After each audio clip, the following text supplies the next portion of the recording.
Hello everyone, स्वागत है आप सबका मेरे channel all is well in board exams में। और आज हम कुछ खास बातें करेंगे रिलेटेड टू बोर्ड एग्ज़ाम्स जो आने वाले पेपर्स हैं। उससे पहले मित्रों, हम सभी जानते हैं कि बोर्ड एग्ज़ाम्स पूरी तरीके से पूरे शबाब पर है।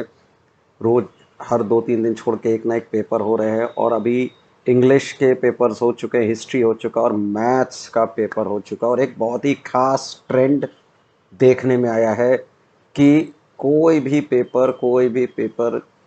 क्वेश्चन कठिन नहीं आ रहा है। पेपर बहुत सिंपल आ रहे हैं, सरल आ रहे हैं। हाँ, थोड़े से ट्रिकी तो होंगे क्योंकि ये बोर्ड एग्ज़ाम है, बट अभी तक ऐसा एक भी पेपर नहीं आया जिसको हम कठिन कह सकें। दूसरी बात कि कोई भी पेपर के क्वेश्चंस जो हैं वो आपकी टेक्स्ट बुक से ही आ रहे हैं, कुछ भी बाहर से नहीं आ रहा, जिसकी वजह से स्टूडेंट्स को उनको सॉल्व करने में काफ़ी सुविधा हो रही, काफ़ी आसानी हो रहा है। तो एक बहुत ही अच्छा ट्रेंड, बहुत ही हेल्दी ट्रेंड आ रहा है, मगर उसके साथ एक खतरे का संकेत भी दे रहा है कि हो सकता है आगे आने वाले कोई भी पेपर में एक आध कुछ पेपर्स ट्रिकी निकल जाए। नहीं भी हो सकता है बोर्ड अपनी पिछले सेमेस्टर 1 से सीख लेते हुए सारे पेपर सरल बना दे, क्योंकि सेमेस्टर 1 में फ़िज़िक्स हम लोग सभी जानते हैं क्या हुआ था। फ़िज़िक्स में चाहे वो 10th हो चाहे 12th हो, we all know what happened in computers also. Class 12th में क्या हुआ था। तो बोर्ड उन सब से सीख लेते हुए हो सकता है सारे पेपर्स बहुत सरल बनाए, अच्छे बनाए, ट्रिकी बनाए। बिल्कुल बनाना चाहिए, नहीं तो हम सही टॉपर हम नहीं डिटरमिन कर पाएंगे, नहीं निकल पाएगा। मगर पास परसेंटेज बहुत ज़्यादा जाएगा, मार्क्स बहुत अच्छे होने चाहिए।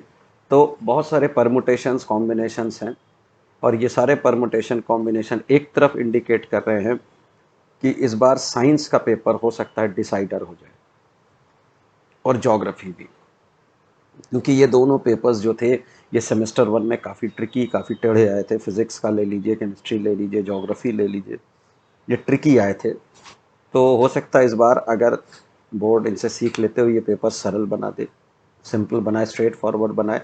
मगर कुछ भी हो, फिज़िक्स अपने आप में ही एक टफ सब्जेक्ट है, ट्रिकी सब्जेक्ट है। तो आज हम थोड़ा फिज़िक्स के बारे में बात करेंगे, क्योंकि ये पेपर सेमेस्टर 1 में काफ़ी ट्रिकी आया था और ज़्यादातर लोगों का ये पेपर अच्छा नहीं गया था। तो यहाँ आपके लिए एक सुनहरा मौका रहेगा मित्रों। जी हाँ, मैं फिर से कह रहा हूँ, इस बार आपके लिए एक गोल्डन अपॉर्चुनिटी है, सुनहरा मौका सेमेस्टर 1 के मार्क्स को बहुत बहुत बहुत बेटर करने का, क्योंकि पेपर सरल आएगा। ये मेरा अनुमान है कि पेपर सरल आएगा। जो एक्सपेक्टेड चैप्टर्स हैं उन्हीं से क्वेश्चन होंगे, उनके बाहर से नहीं होंगे। जैसे कैलोरीमेट्री से न्यूमेरिकल आएगा, उसके न्यूमेरिकल्स लगाइए। चाहे वो स्पेसिफिक हीट कैलकुलेशन हो, चाहे heat given equal to principle of calorimetry लग जाए, heat given equal to heat taken, चाहे लेटेंट हीट का कॉन्सेप्ट हो, मगर न्यूमेरिकल तैयार ज़रूर करिएगा। वो आने एम सी डेल्टा टी पे भी आ सकता है, M C delta T plus M L पे भी आ सकता है, दोनों फंडे लग सकते हैं उसमें, मगर इसका न्यूमेरिकल आना तय है। जैसे जिस तरीके से कैलोरीमेट्री में न्यूमेरिकल आना तय है, उसी तरीके से इलेक्ट्रिसिटी में भी न्यूमेरिकल आना तय है। चाहे वो, और वो दोनों में आएगा, सेक्शन ए में भी आएगा, सेक्शन बी में भी आएगा। हो सकता है एक जगह आपको दो तीन रेजिस्टेंसेस का कनेक्शन डायग्राम में बना दें और कहें आप रिजल्टेंट रेजिस्टेंस निकालिए, सीरीज में हो, पैरेलल में, या मिक्स्ड टाइप का हो। ये भी हो सकता है कि आपको पूरा सर्किट दिया जाए, उसमें बैटरी भी लगी हो, करंट का फ्लो भी हो, और आपसे कुछ चीज़ें पूछ ली जाए कि टोटल रेजिस्टेंस कितना है, इस रेजिस्टेंस पे कितना करंट होगा, इस रेजिस्टेंस पे कितना वोल्टेज होगा, या पावर कंजम्पशन क्या होगा। तो एक इस इन चैप्टर्स की न्यूमेरिकल्स को बहुत बहुत अच्छी तरीके से तैयार करिएगा। कठिन नहीं आएगा, मैं फिर से आपसे कह रहा हूँ, कठिन नहीं आएंगे क्वेश्चंस, मगर ट्रिकी आएंगे, ट्रिकी थोड़े से आएंगे, उसके लिए तैयार रहिएगा। ठीक है, तो ये 2 चैप्टर्स हो गए जिनके न्यूमेरिकल्स आप, इसके साथ साथ आपको रेडियो एक्टिविटी जो है उसमें वो इक्वेशन जो आती है बैलेंस करने के लिए ना, वो जिसमें alpha decay, beta decay, gamma decay वगैरह होता है, न्यूक्लियर फिशन क्या है, न्यूक्लियर फ्यूजन क्या है, उसके बारे में भी जानकारी रखिए, बिल्कुल रखिए। उसको यूज़ कहाँ करते हैं, न्यूक्लियर रिएक्टर्स क्या चीज़ है। तो इस तरीके की चीज़ें जो कि 10 ईयर्स भी आप अगर पलट के देखिएगा तो 10 ईयर्स में ये क्वेश्चंस मिलेंगे आपको। तो कुछ भिन्न, बहुत भिन्न नहीं आने की संभावना है, कुछ बहुत अनोखापन लेकर पेपर नहीं आने वाला है इस बार। एक आपको असली बोर्ड का पेपर कैसा होता है वो देखने को मिलेगा, जो सेमेस्टर वन से काफ़ी भिन्न होगा। सेमेस्टर वन की तरह आपका भेजा फ्राई नहीं होने वाला है, बिल्कुल इस चीज़ को समझ के रखिए। तो बिल्कुल परेशान ना हो, रिलैक्स रहे, टेंशन मोड में बिल्कुल ना है फिज़िक्स को लेकर के। और इसके अलावा साउंड जो है, साउंड में रेजोनेंस क्या होता है, फ्रीक्वेंसी क्या होता है, एम्पलीट्यूड क्या होता है, इसके साथ इको का जो V=2D/T जो फॉर्मूला है, इस पर न्यूमेरिकल हमेशा आया है, या V=N×λ।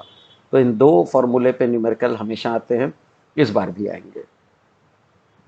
हाँ, फिजिक्स के पेपर में एक चीज़ ज़रूर ध्यान रखिएगा कि यूनिट्स का खेल होता है, कि सारी यूनिट आपको एसआई यूनिट में दे देंगे, एक को इसमें से सीजीएस में दे देंगे। तो ये थोड़ा आँख खोल के चौकन्ना रख कर करिएगा।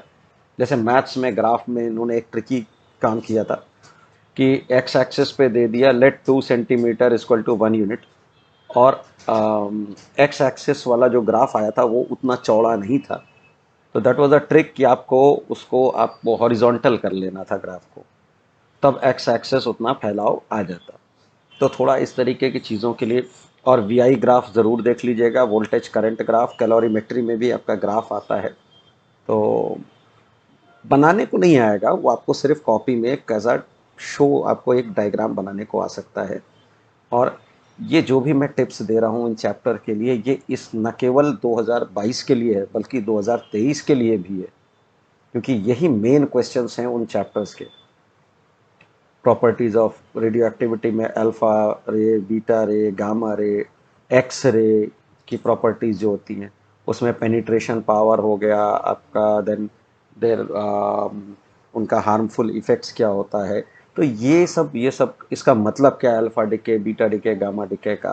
तो इनके बारे में थोड़ा सा डिटेल में पढ़ ज़रूर लीजिएगा, क्योंकि यही सब क्वेश्चंस मिला जुला कर आपके पेपर में आते हैं। ऑब्जेक्टिव में भी कोई बहुत कठिन, कोई बहुत ट्रिकी अभी तक तो देखने को नहीं मिला, और ना आगे मिलने की संभावना है। तो all the best student, do well. अपने पेरेंट्स को, अपने टीचर्स को, अपने रिलेटिव्स को और मुझको प्राउड कीजिए विद ग्रेट रिजल्ट्स। मिलते हैं नेक्स्ट वीडियो में जो कि केमिस्ट्री पे होगा। तब तक के लिए गुड बाय।